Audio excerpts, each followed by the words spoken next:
Not sure if your real estate business is moving forward or if it's been drifting back. Today I'm going to share with you 7 signs, 7 specific things that you can look at to see if your business is above average. You know, in our real estate businesses, momentum is everything. And a lot of times it's confidence that we're making progress in the business that we're in. So sometimes what can happen is that we can see the overall market drifting down, the number of transactions like we've seen over the last few years, and we can think that we're not making the progress we are. So what I want to do is to get all of that out of the way, and I want to talk to you specifically about some things that you can look at, some metrics in your own business, some specific things that you can measure to know if you're making progress and if your business is above average. All right, the first thing that we want to look at is that we can't control how many transactions are happening, whether the market is up or down, but what we can see is the number of transactions that you're doing versus the market. So, in other words, your business may be down this year, but you may actually be making progress.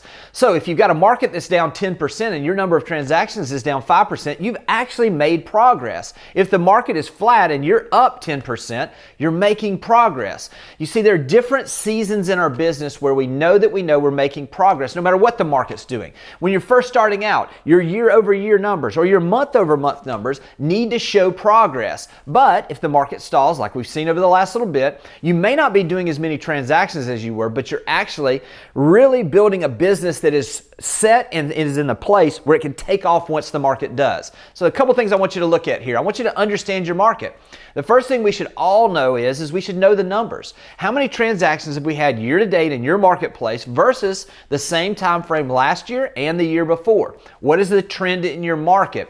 What has your business done over those last few years? What does it look like, the differences that you're seeing? You see, when you can understand that, know that your business is growing and it's growing proportionally better than the market, no matter what the market's doing, now you know you're on track. The second metric to look at is, do you have a database that is growing and that is engaged? Let me say this too. You can hit pockets of time where your business is growing very rapidly. But here's what happens in the roller coaster that most agents, we all fall into at some point in our career, is that we get so busy doing the deals we have in front of us that we aren't doing the marketing or creating the systems that give us consistent lead flow, give us consistent nurturing of the leads, and give us the opportunity to consistently convert those leads into closing. So what I want to do is I want you to think about this.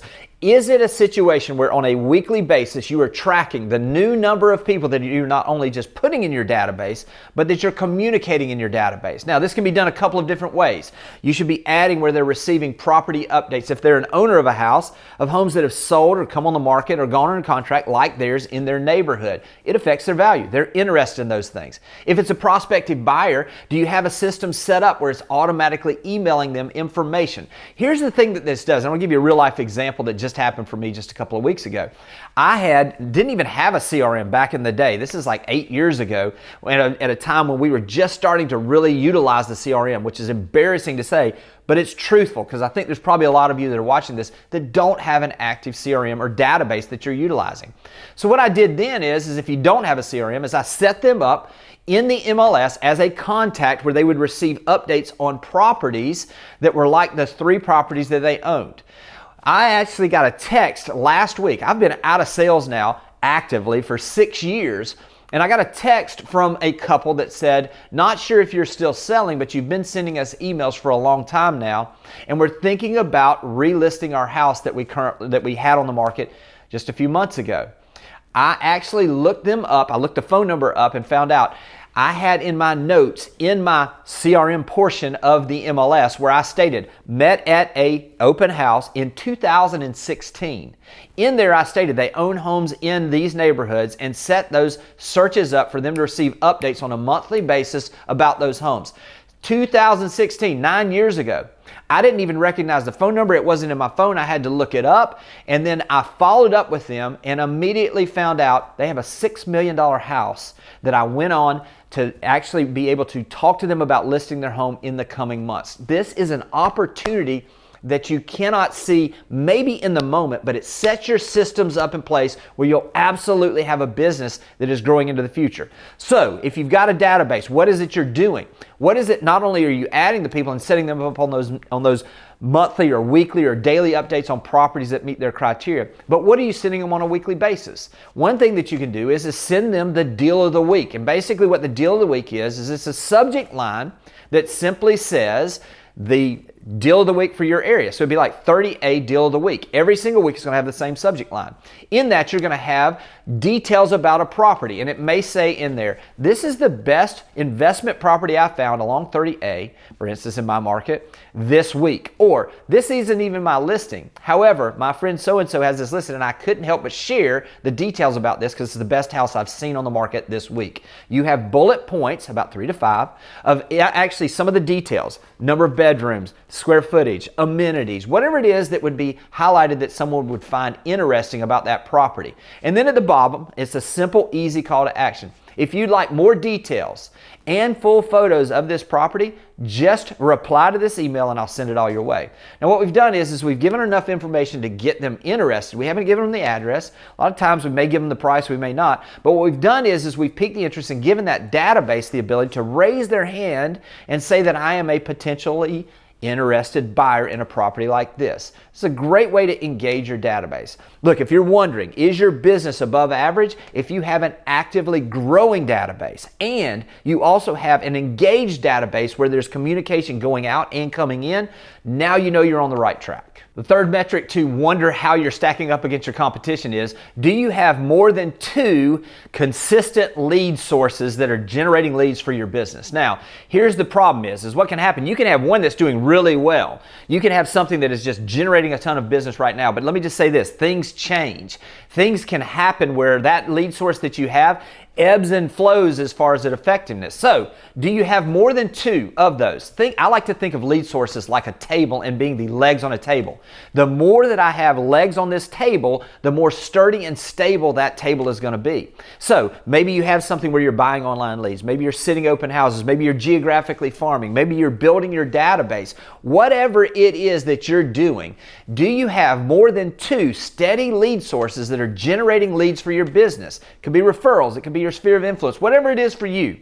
Do you have more than 2? If you don't, now is the time to expand. You want to think about what are those lead sources that you can begin to implement. If you're not geographically farming, I would start there. Make sure that you have an area where you are known as the expert. Also, if you haven't got something where you're sitting open houses or you're communicating outward, whether that be with circle prospecting or whatever you're doing to be out in the marketplace, make sure you're doing those things. You see, when you get stability and you get more than 2 lead sources, not only are you above average, you've got a business that can withstand whatever the market does, and it will thrive and it will absolutely blow up once the market begins to rip again. The fourth metric to measure is do you have more than 15 online reviews for your business? Now, you have to understand, we are in the review economy. We are at a place, I don't know about you, but if I go to a new city or if I'm moving somewhere or if I'm visiting a city, I'm going to look at the reviews for the restaurants. I'm going to look at the reviews for whether I'm going to a specific amenity or show or something that I'm thinking about doing.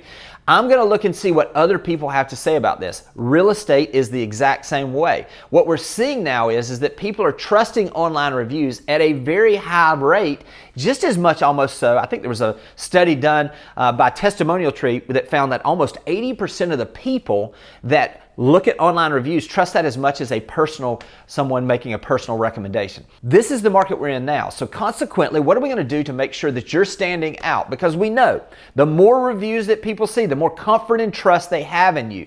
So let's get specific on this. Let's focus in on specific areas that you should be focusing in on. Number one is Google. People are going to Google you. If they're moving or they're thinking about working with you, the first thing they're going to do is they're going to Google you. Make sure your Google business profile is set up properly so that you can be found, and also make sure that you're directing these reviews to your Google business profile. This is a great way to do this. A couple things you can do there.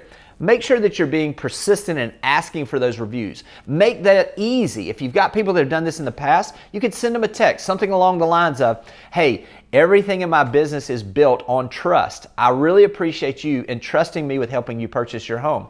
One way that you could help me is to follow this link and leave me a review on Google. I appreciate it, and then you may want to even reward them with something like a Starbucks gift card or something along those lines for doing those things.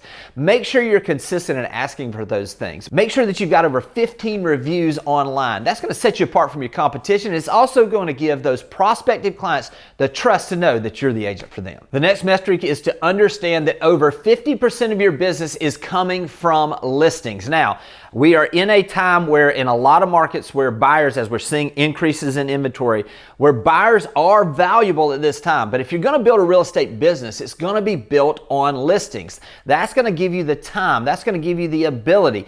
I promise you, if you've got listings, you're going to have opportunities with buyers. So what is it that you're doing to specifically focus in on that side of the business?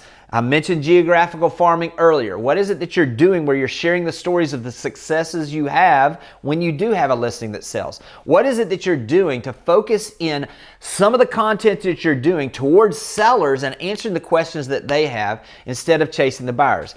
This is a great way to turn from being a real estate agent to having a real estate business, because on Saturdays, if you've got 10 listings and you've got those listings being shown 15 times, I'd much rather have that than be out there showing 2 buyers or maybe 1 buyer 15 homes on a Saturday. The next place to evaluate in your business to see if you're above average is, do you have systems in place for buyers and sellers?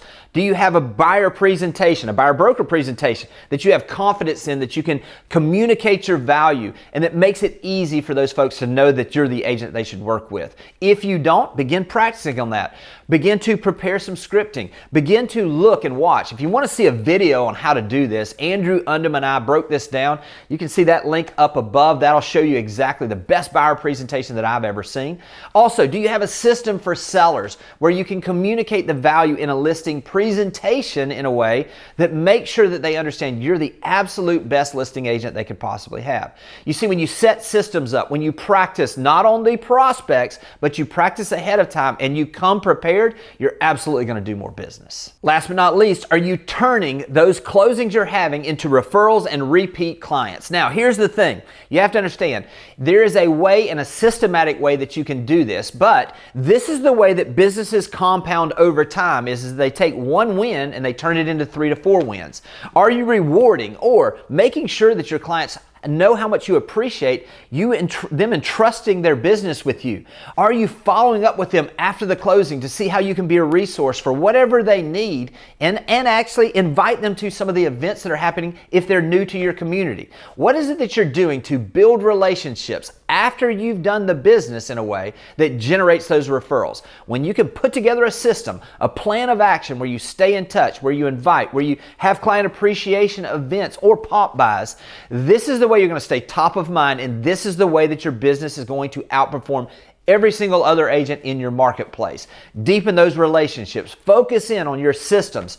And I know that this is going to help you grow your business in a way you can't even imagine. So, have confidence in these metrics. If you're doing these things, no matter what the market's doing, you're above average. And it's time now to build the momentum you want to see your business continue to grow. Take care, and I'll talk to you soon.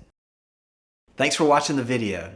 I specifically chose the video below for you because it builds on the one you just watched. I hope it's helpful, and I'll talk to you soon.